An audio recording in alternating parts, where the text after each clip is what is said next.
its expansive terrain and charismatic village experience, Vail has built quite a name for itself over the years. As the biggest resort in Colorado, this top-of-the-line mountain competes directly with the best and most bougie in the country. In fact, the resort has been so successful at the game that its management has been able to take over dozens of other ski areas across North America. But with prices among the most expensive in the industry, is it worth the premium over other destinations? In this video, we'll go through Vail's overall mountain experience, and then we'll go through how the resort stacks up in our overall rankings. Before we jump in, you can check out written reviews of Vail and over 50 other destination ski resorts on our website, peakrankings.com. Be sure to like and subscribe to help us grow, and be sure to hit the bell so you don't miss any of our video content. And if you haven't already, be sure to follow us on Twitter and Instagram, where you can follow along as we travel around the peaks this winter. We've already documented our trips to Maine, Vermont, Washington State, the Canadian Rockies, Montana, Wyoming, Utah, and Colorado on the platforms. We'll also be heading to New Mexico and potentially making another impromptu Colorado stop in the coming weeks, and you won't want to miss it. Even if you've been on a Colorado ski trip before, Vail's footprint is mind-blowingly big. It's impossible to cover the whole resort in one day, let alone an entire week. You can probably spend an entire season here without getting bored. Vail's extensive village hosts 4 distinct base areas. From east to west, guests can start at Golden Peak, Vail Village, Lions Head, and Cascade Village.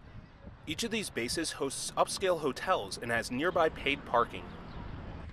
It may be the most typical looking section of the resort, but the absolutely massive front side should not be passed over on a trip to Vail. The front side has something for everyone, including a wide variety of below treeline runs and glades, as well as some striking views once you get to mid-mountain and above. Beginners will find gentle slopes off the upper mountain lifts, most notably Sourdough, Wildwood, and Game Creek, as well as some cool adventure zones scattered throughout. But otherwise, the mountain isn't exactly mellow. All green trails leading back down to the base are catwalks, with some flat enough to be bi-directional in certain cases. Intermediates will have no problem finding groomed cruisers throughout the front side. In fact, parts of the mountain are completely dedicated to blue groomers. The best frontside intermediate pods can be found off the Avanti and Mountaintop lifts, as well as the general Eagle Bond zone. Some blue runs are left ungroomed for short, moderately sloped sections, while a select few are ungroomed for relatively long ones, most notably some off Game Creek. Advanced skiers will easily find plenty of steep mogul runs and glades across most frontside areas. With some effort, experienced guests can find unmarked glade runs with hidden powder stashes. The front side also offers Vail's only advertised double black diamond runs, although there are a handful scattered elsewhere. Expert lines include extremely steep, narrow, thin cover trails under the gondola, the long trying Prima and Highline mogul runs, and the cliff-riddled Prima cornice. You do not want to mess around on these. The front side is also home to Vail's family of terrain parks. These parks host features ranging from small to large, and they're quite enjoyable for most freestyle guests. However, the parks haven't exactly been class-leading in recent seasons. Vail has historically built a 22-foot superpipe in its Golden Peak Terrain Park, but in recent years, it just hasn't happened. The resort's freestyle terrain can take a while to materialize, and if you get there earlier in the season, even up to late January, the parks might not be ready yet. Vail's back bowls might be the most heavily promoted part of the resort, but they truly do offer an experience like no other. Accessible from the top of the front side, these wide-open ridges span several miles and offer seemingly limitless tracks. This area is absolutely breathtaking. With above treeline terrain making up most of the acreage here, you can often see skiers in neighboring bowls miles away. Most of the terrain is steep and ungroomed, so advanced skiers will find a solid workout here. There are a few intermediate slopes as well, which is unique for Colorado bowl terrain. Despite their names, most of the bowls end with short below treeline or glade sections, and a select few start with some woods at the top. By the time you make it to Blue Sky Basin, you'll be miles away from Vail's base village and any inhabited municipalities. The furthest back of the 3 mountain zones, Blue Sky Basin offers fewer crowds and less tracked snow than other resort areas. This area feels completely isolated from the outside world, with insane views of surrounding mountain ridges on clear days. The terrain here consists mainly of excellent, easily lappable glade runs, and you can find some bowl-like skiing and cliffs at the top. Some of these should really be rated as double black despite their single black rating, so watch out. But what you won't find anywhere at Vail is truly extreme terrain. You won't find the perilous chutes or couloirs accessible at many other Rocky Mountain resorts. However, some of Vail's terrain does take a bit of time to fill in, and some lines that are typically more manageable can be a lot harder during the early season or less than ideal snow years. When conditions are good, you'll find fantastic snow at Vail. Right after snowstorms, especially windy ones, the back bowls are the place to be. These get absolutely hammered with powder, and you can find yourself in knee-deep or higher snow on the best days. If powdery trees are your thing, Blue Sky Basin offers similar stashes in glade form. However, the powder doesn't always last long. Slopes get skied off quickly due to the large traffic here, and conditions can become a bit crusty after a few days without snowfall. On days like this, when the temperature has been consistent, it's best to head to the furthest removed back bowls to find the best snow stashes on the mountain. That being said, there is a major catch with the back bowls. They primarily face south. This means if it's near or just above freezing and then the temperature drops, the bowls can get rock hard with conditions that are unenjoyable for just about everyone. When this happens, it's best to wait for some sun to soften up the snow or a new storm to roll in to spend time in this area. Vail's frontside slopes typically have thinner cover than back areas, but they're consistently decent snow-wise. Snowmaking provides a steady base for certain trails here and allows for better early and late season skiing. Vail invested significant capital into expanding its snowmaking capabilities in recent seasons, greatly expanding the number of trails and mountain areas with coverage. For the first time in recent memory, Vail is planning to stay open until May this season.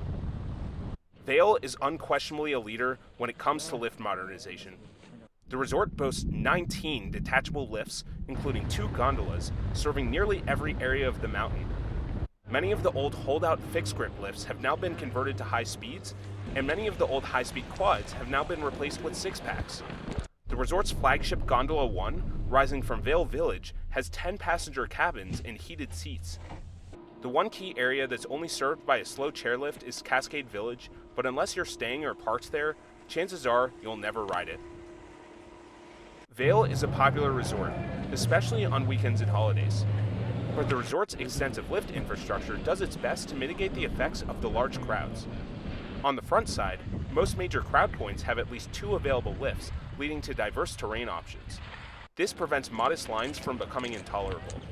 Lines at Gondola 1 and Rivabon, which have no convenient alternatives, do get quite lengthy in the morning, but they tend to clear up as guests disperse throughout the mountain. The back bowl lifts, each of which independently service hundreds of acres of terrain, can get backed up. These areas close early, and things can get especially out of hand at the end of the day when everyone at both Blue Sky Basin and the back bowls is trying to get back to the base. If it's a weekend or holiday, be sure not to take leisurely afternoon runs here. Signage at Vail isn't bad, and the resort has large, clear trail map complexes with detailed directions at major junctions.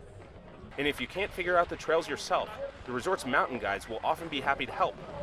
But visibility can be difficult, especially in the back bowls.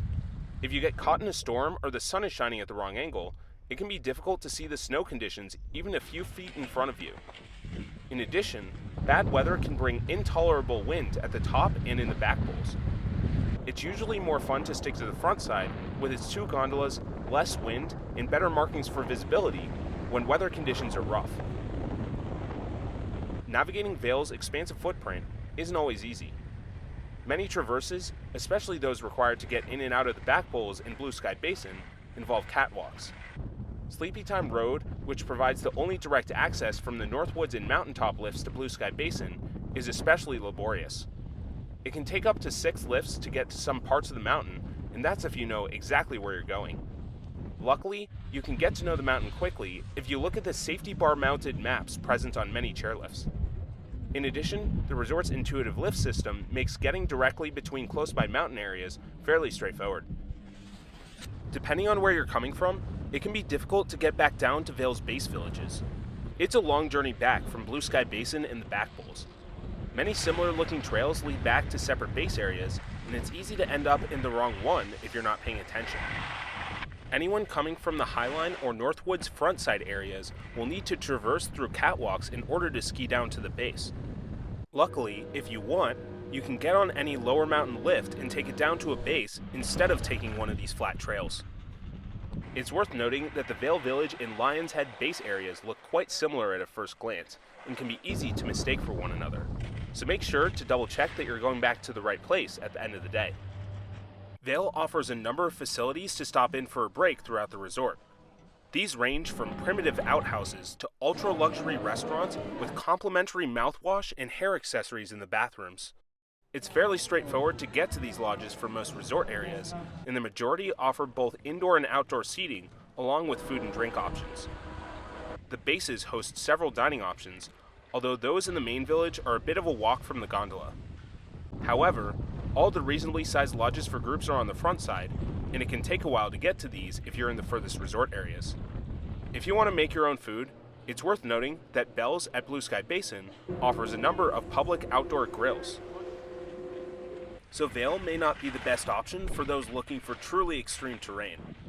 It also might not be the best resort for those who get easily bewildered by large, complex mountains. But for pretty much everyone else, it's hard not to have a good time at Vail. The footprint is massive, the aesthetics in the back bowls in Blue Sky Basin are one of a kind, and the modern lift setup gets you places quite efficiently for such a popular resort. Vail's biggest deterrent is likely its price. Tickets are ultra expensive, with a typical one-day adult ticket costing over $200. And on top of that, cheap lodging and free parking are almost non-existent. The resort is on the Epic Pass, which may be a better deal for those planning multiple ski trips this winter, but this option also isn't cheap. But ultimately, Vail comes across as a first-class mountain, and for many people, the cost of entry will be worth it. Now let's go through how Vail stacks up in our overall resort rankings, which are determined by the following 10-category mountain score.